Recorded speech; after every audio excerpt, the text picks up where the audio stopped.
Kami bawa Anda pada breaking news. Visual yang Anda lihat adalah kondisi terbaru dari Gedung Merah Putih KPK. Dan kita akan simak bersama keterangan dari otoritas KPK dan Danpuspom TNI hari ini.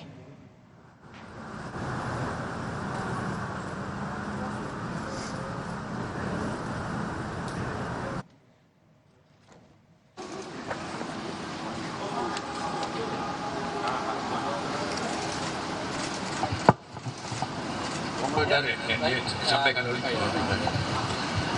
penghantarnya dari Baik, terima kasih teman-teman semuanya. Siang hari ini kami menerima kehadiran dari Puspom TNI. Sebagaimana yang teman-teman ketahui, tadi ada pertemuan kami di lantai 15 dan membahas beberapa hal ya. Dan nanti pada kesempatan ini akan disampaikan yang pertama oleh pimpinan KPK Pak Johanis Tanak, dan nanti dilanjutkan dari pihak Puspom TNI. Kami silakan juga untuk menyampaikan beberapa hal diskusi dan pembicaraan yang tadi sudah dilakukan antara KPK dengan pihak Puspom TNI. Kami silakan Pak Johanis Tanak. Baik, terima kasih atas kesempatan diberikan kepada saya. Assalamualaikum warahmatullahi wabarakatuh.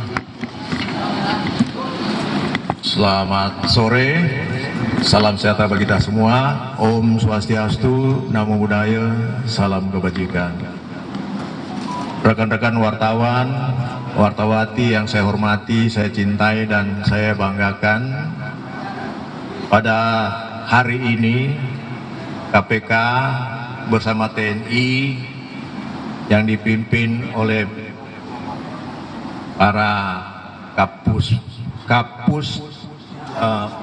POM TNI beserta rekan-rekan. Kami tadi di atas sudah melangsungkan audiens terkait dengan penanganan perkara di Basarnas yang dan yang dilakukan tangkap tangan oleh tim dari KPK. Dalam pelaksanaan tangkap tangan itu ternyata tim menemukan, mengetahui adanya anggota TNI, dan kami paham bahwa tim penyelidik kami mungkin ada kehilafan, ada kelupaan, bahwasanya manakala ada melibatkan TNI harus diserahkan kepada TNI, bukan kita yang tangani, bukan KPK.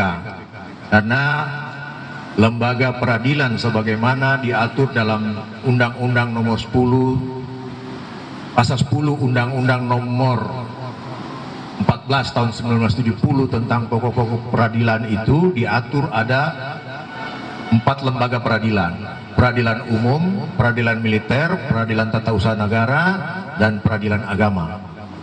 Nah, peradilan militer tentunya khusus anggota militer. Peradilan umum tentunya untuk sipil. Nah, ketika ada melibatkan militer, maka sipil harus menyerahkan kepada militer. Di sini ada kekeliruan, kehilafan dari tim kami yang melakukan penangkapan.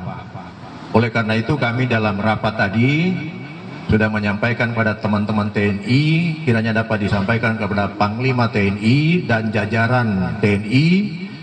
Atas kehilafan ini kami mohon dapat dimaafkan, dan ke depan kami akan berupaya kerjasama yang baik antara TNI dengan KPK dan aparat penegak hukum yang lain dalam upaya penanganan pemberantasan tindak pidana korupsi.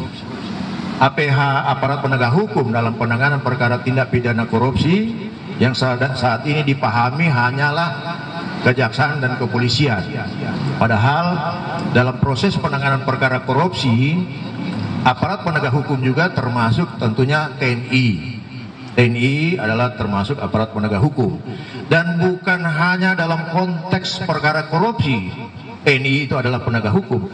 Dalam konteks tentang perikanan, TNI juga adalah aparat penyidik dalam penanganan perkara perikanan. Oleh karena itu, kami dari jajaran lembaga pimpinan KPK beserta jajaran sudah menyampaikan permohonan maaf melalui pimpinan-pimpinan dan Puspom dan rekan-rekan untuk disampaikan kepada Panglima, dan kedepannya tidak ada lagi permasalahan seperti hal seperti ini. Kemudian yang kedua, karena perkara ini adalah melibatkan Basarnas yang kebetulan pimpinannya adalah dari beberapa jajaran yang ada di sana adalah dari TNI, dan tentunya penyelenggaraan TNI yang diperbantukan di sana menjadi penyelenggara negara, tetapi statusnya tetap sebagai TNI, maka penanganannya bisa dilakukan secara koneksitas, tetapi bisa juga ditangani sendiri oleh Puspom TNI.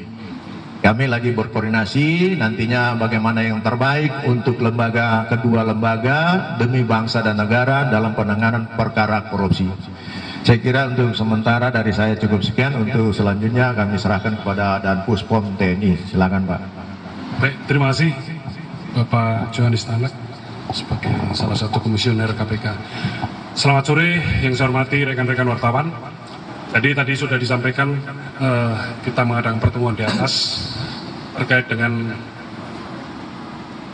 kejadian atau tindak pidana korupsi yang terjadi di Basarnas. Jadi kita aparat penegak hukum KPK maupun dari lingkungan TNI adalah polisi militer dalam hal ini, kita berkoordinasi untuk penyelesaian permasalahan ini agar lebih baik lagi. Mekanisme di lapangan yang mungkin ada celah, ada kekurangan, itu akan kita perbaiki bersama. Dan yang perlu saya tegaskan di sini bahwa terus terang dengan adanya kejadian tangkap tangan ini khususnya, Panglima sangat kecewa karena kenapa korupsi masih terjadi di lingkungan TNI. Jadi itu yang perlu ditegaskan, dan Panglima sangat komit dengan masalah penegakan hukum, khususnya korupsi.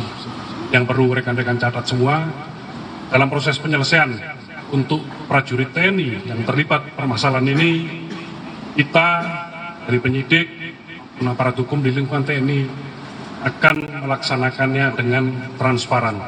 Silakan teman-teman media mengikuti prosesnya sampai dengan selesai. Jadi itu yang tadi hasil pertemuan kita, supaya dalam penyelesaian ini tidak ada celah lagi. Jangan ada lagi dikotomi yang seperti selama ini terjadi di media, sehingga akan berakibat celah-celah yang mungkin bisa menjadi terobosan untuk para pelaku korupsi ini melihat adanya ketidakkompakan antara KPK dengan TNI ataupun dengan yang lain. Jadi itu yang kita hindari.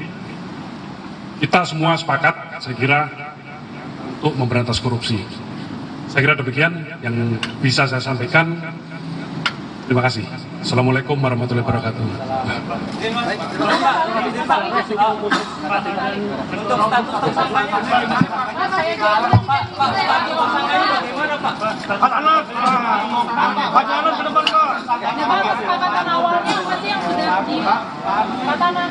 Agung, boleh sedikit Pak, ya Pak.